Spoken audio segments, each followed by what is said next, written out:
બોટાદના પાળિયાદ અને નાના છેડા નજીક આવેલા સ્ટેટ હાઈવે પરના બ્રિજને જોખમકારક જાહેર કરવામાં આવ્યો છે.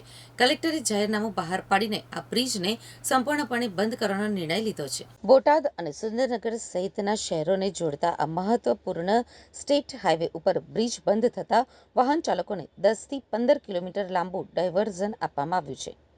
આ લાંબા ડાયવર્ઝનના કારણે સ્થાનિક રહેવાસીઓ અને વાહન ચાલકોને ભારે મુશ્કેલીનો સામનો કરવો પડી રહ્યો છે.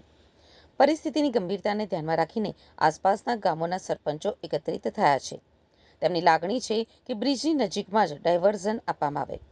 સરપંચ એસોસિએશને ચેતવણી આપી છે કે જો તેમની માંગણી નહીં સ્વીકારાય તો તેઓ સરકાર સમક્ષ રજૂઆત કરશે. મારું નામ પ્રતાપભાઈ ખાસર, રહેવાનું નાના છેડા નાના મોટા ગ્રામ પંચાયતમાં મારી સરપંચ તરીકેની જવાબદારી છે અને બોટાદ ભાજપની અંદર જિલ્લા સંગઠન આમંત્રિત સભ્ય તરીકેની જવાબદારી, પૂર્વ કિસાન મોરચા જિલ્લા અધ્યક્ષની જવાબદારી. જિલ્લાના 3 બ્રિજ બંધ કરવામાં આવે છે. ગોમા બ્રિજે તમે સરપંચો બધા એકત્રિત થયા છો, શું કહેશો?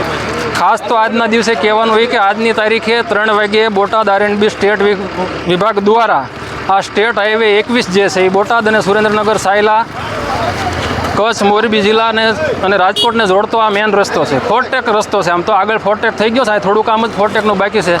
ત્યારે આ ગોમા બ્રિજ જે પાળિયાદ ગામની બાજુમાં આવેલો છે એ બ્રિજ R&B સ્ટેટ દ્વારા જર્જરિત જાહેર કરી અને કલેક્ટર મેડમની સૂચનાથી જાહેરનામું બહાર પાડી અને બંધ કરવામાં આવ્યો છે. તો જર્જરિત તાત્કાલિક થોડા સમયમાં આ બ્રિજ જર્જરિત થઈ ગયો. અત્યાર સુધી કેમ કાંઈ જાહેરનામું કાંઈનો પહેલાં ધ્યાન દેવામાં આવ્યું? લોકો વધારે પડતા હેરાન ન થાય અને ડાયવર્ઝનની કોઈ વ્યવસ્થા લોકોએ નથી કરી. કલેક્ટર મેડમને કન્વિન્સ કરી અને 20-20 કિલોમીટરના ખોટા રસ્તાઓ, જે નાના નાના રસ્તાઓ પંચાયત લેવલના છે એ રસ્તાઓમાં ડાયવર્ઝન આપ્યા. ત્યાં એસટી બસ કે આવી કોઈ વાહનો ચાલી જ ન શકે.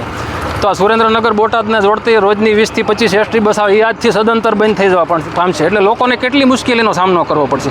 તો અમારી માંગણી એ છે કે આની બાજુમાં જ ઓપ્શન છે 500 થી 700 મીટર કે વધીને 1 કિલોમીટરની અંદર ડાયવર્ઝન આપણે આપી શકીએ એવી વ્યવસ્થા છે. તેમ છતાં તંત્રએ ડાયવર્ઝન માટે કોઈ પણ જાતની પહેલાં વ્યવસ્થા કરી નથી. કોઈ પણ જગ્યાએ સાઇન બોર્ડ લગાવ્યું.